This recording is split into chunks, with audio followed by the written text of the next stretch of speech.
The Dinnersaurs were a branch of creatures who reigned in the geological period between lunchtime and breakfast. Dinosaurs' major protein intake was from eating other dinosaurs, so they're not only a species, but a food group. They had a tiny brain relative to body size, probably so they wouldn't worry so much about being eaten. A lot of their brain power was used by moving around and pretending to be Batman. Of the dinosaurs, the best known is B-Rex. It was an eating machine with two feeble upper arms, in contrast to its strong manly legs and teeth. Scientists now say it could probably only walk at a slow pace, hoping to ambush other dinosaurs as they pretended to be Batman. Another well-known dinosaur was Triceratops, a horned dinosaur that survived entirely by eating its own young. Its distinctive horns and bony frills existed to ruin family photos, encouraging them further to eat their own young. Not all dinosaurs ate their own young. Scientists say some pushed their young into learning musical instruments or doing business studies. Only after failing to do all these things due to their tiny brain size would they then eat them. Stegosaurus, an early dinosaur, sported bony plates along its back, probably in a misguided attempt to look more like Batman, or maybe Margot Robbie. There was a wide array of different dinosaurs, ranging from the size of a cat to the size of a giant cat. As the land of Pangaea was ruled by dinosaurs, so the seas were ruled by marine reptiles. They evolved from land-living dinosaurs that fled to the sea after Doctor Who was cancelled in the 1980s. Another advantage to living in the sea was an inability to wet themselves. The skies were home to lizard bats, feasting on clouds, insects and rain, a heady concoction not unlike today's tequila. This probably aided their eventual extinction, as they usually tried to drive home. But one day they were all gone. Why they disappeared? No one knows. Maybe they got tired or simply jumped the shark. We'll never know for sure. Like how electricity works or music theory. It's just one of those mysteries we'll never solve. But it was indeed the age of dinosaurs.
This is the story of the cycle of life.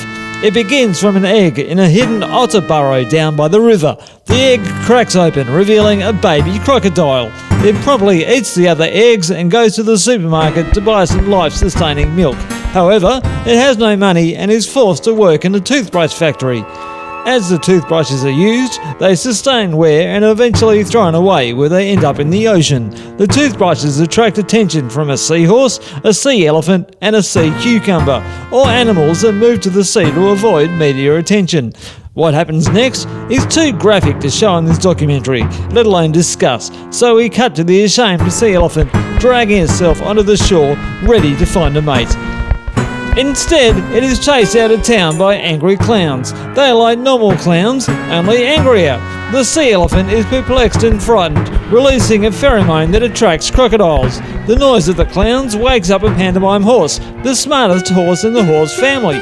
It makes some complex calculations and promptly drops dead from excitement. At this point, the crocodile appears, depressed after losing its job at the toothbrush factory due to having a bad attitude.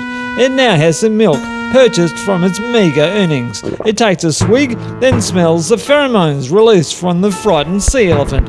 This causes the crocodile's nervous system to run at double speed, and it chases the sea elephant off a cliff before transforming into a flying pig. Long thought to be mythical, the flying pig soars majestically over the flat earth, looking for bullshit. It spots a unicorn trapped under the sea elephant at the bottom of a cliff. Distracted by this sight, it crashes into a power pole, dislodging a possum. The possum lands on the ground, grows antlers, and rushes off into the river, ready to spawn.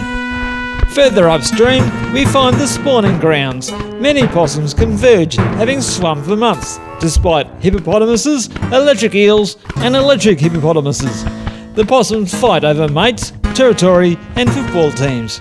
Eventually, one possum is victorious, winning the right to mate with the alpha female, an electric eel known as Dirty Sally. The possum will not survive the encounter, as Dirty Sally can't control her electrical output, especially when she's excited. A month later, Dirty Sally climbs on shore, her belly swollen with eggs. Cursing her predicament, she climbs into the nearest otter burrow and lays her eggs. Once she is left, another egg is left by a stork, and another 3 eggs are delivered by bus from a hospital to proud otter parents. So continues the harsh, complex, and sometimes confusing cycle of life. Nature can be cruel, offset by the wonder of the natural environment, continuing for eons since the dawn of time. May it never end.